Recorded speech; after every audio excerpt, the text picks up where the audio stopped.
Having never been to Hong Kong and not being able to read Cantonese, I could never really be sure during our trip about what kind of restaurant we were about to enter. Was it the equivalent of a local sandwich shop, a late-night snack spot, or a family diner? Turns out, Tak Fung Noodle's restaurant is the latter. Owner Brian Chung started it with help from his family, and together they run it as a local place for individuals or groups to come and eat together. Tak Fung has a mix of traditional Chinese and Western dishes, reflecting the dual identities of Hong Kong. There's even a 40-year-old sauce. But I'll let Brian and our tattler for this episode, Stanley, tell us more about that. 咁第一款咧昂片，唔係隻鵝40年，係啲鹵水汁40。咁由開店開始咧，咁多鹵水汁我哋一路已經係喺度用啦。咁我哋唔會倒晒佢嘅，因為咧鹵水越老就越有味。咁我哋就只會係咁加落嚟，係咁加落。咁然之後蒸得嚟咧，啲味道唔會太鹹嘅，就有啲甘香咁樣嘅。咁啊，另外一樣咧就係個啫啫雞煲。啫啫雞煲咧其實就係香港好普遍嘅小炒嚟嘅，但係要炒得好一碟啫啫雞煲其實都唔容易。咁啫啫就因為放落個煲度嘅時候仲會吱吱聲。係啦，冇錯，係啦，就係有個聲效出咗嚟。明白。最後咪仲有蠔烙咧？係蠔烙，係啊，蠔烙亦都係好講究嘅，因為我哋一定要鴨蛋。OK， 你講到好似你喺入邊煮咁喎。啊，冇錯，其實都係成日入去偷睇去偷師，咁啊煮咧就真係唔係太多，所以大家試一試，如果 OK 嘅話咧就多啲幫襯。OK， 好，係啊。咁啊，今日多謝你，係啊。好。Oh, here it comes. Yeah. What is this? This is the Sizzling Chicken Pot. It's basically a very common dish among these local restaurants. But to do it well, it takes experience and then skills for the chef. I feel like when you see like somebody who's like done this dish like over and over again, like they know it. It's an art form. Yeah.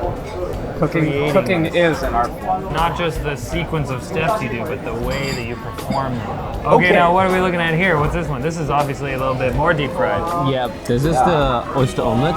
Oyster Omelette? Yeah, they actually use duck eggs instead of chicken eggs. The seasoned eggs, yeah. And the oysters, the little oysters are actually freshly caught every day. Wow, really? Delivered. Yeah, it looked like it was like a collection of a lot of small ones. Yeah. And then just placed very closely together so that they could form.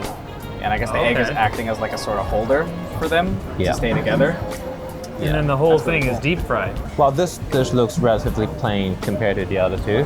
This was actually the one Brian highlighted the most. So they actually braised the goose in a sauce that's been in the making for 40 years. The process of aging and updating that sauce for years and years, that's like a traditional thing to do. That is. Wow. Okay. Yeah. So, okay. So like multiple restaurants will do it. They just have their own flavors. Yeah. Interesting. Wow. I mean, that's crazy. Really wild. I don't even know what braising means. What does braise mean? To cook in liquid, I believe. Yes, correct. Oh, so it's like boiling, but in a sauce. Yeah. Shall we? Which one are we doing first? We're gonna Omelette, yeah. Omelette? Because it cools off the fastest. Shall we? All right, gentlemen.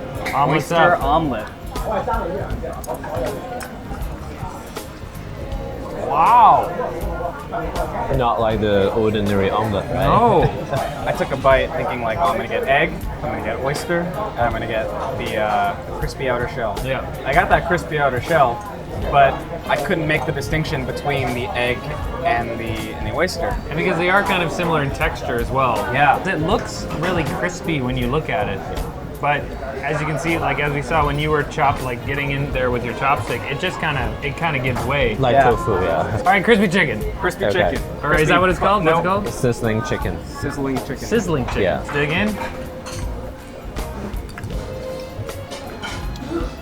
This is just like a solid, lightly fried piece of tender, juicy chicken. Come on down, get your fried juicy chicken.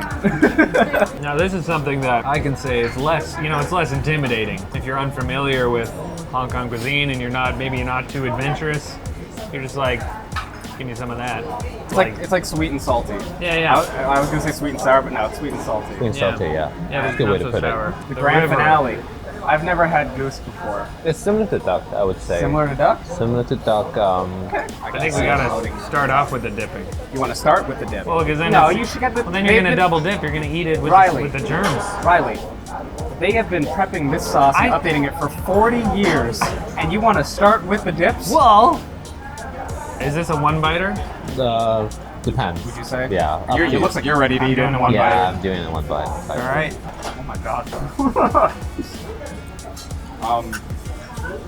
It is like so moist and so full of juice and sauce that it like you would be forgiven for thinking it was dark meat. Well, that's the whole point of braising, right? It was salty. There's a little bit, you can see like a little bit of oil on top, but it's not oily. Right. It was very smooth. It wasn't overpowering. Yeah. It was just very flavorful and impactful on my You tongue. want to say rich in a way. though, don't you? Yeah, rich was like the automatic word in my head. You but- want to say rich because it's a very good descriptive word. So I guess we're gonna end this up with some little bit signature of- milk tea. Hot milk tea. Hot milk tea. Correct. I mean, So, Gentlemen. So, George, thank you for bringing us here. George, Stanley, Stanley, this was wonderful. Thank you for introducing us yes. to this. And let's have a clink to end it off. to good food. To delicious food and a sauce for the ages. Thanks for watching this video, which is produced by Tattle. If you don't know, Tattle is a platform connecting savvy locals with curious explorers. Check us out on social media and sign up for the newsletter at the link in the description. Big thanks to Fung Noodles Restaurant for having us, and thanks to Stanley again for being our tattler for this episode. Make sure to subscribe to Tattle for more videos from Secret Informant.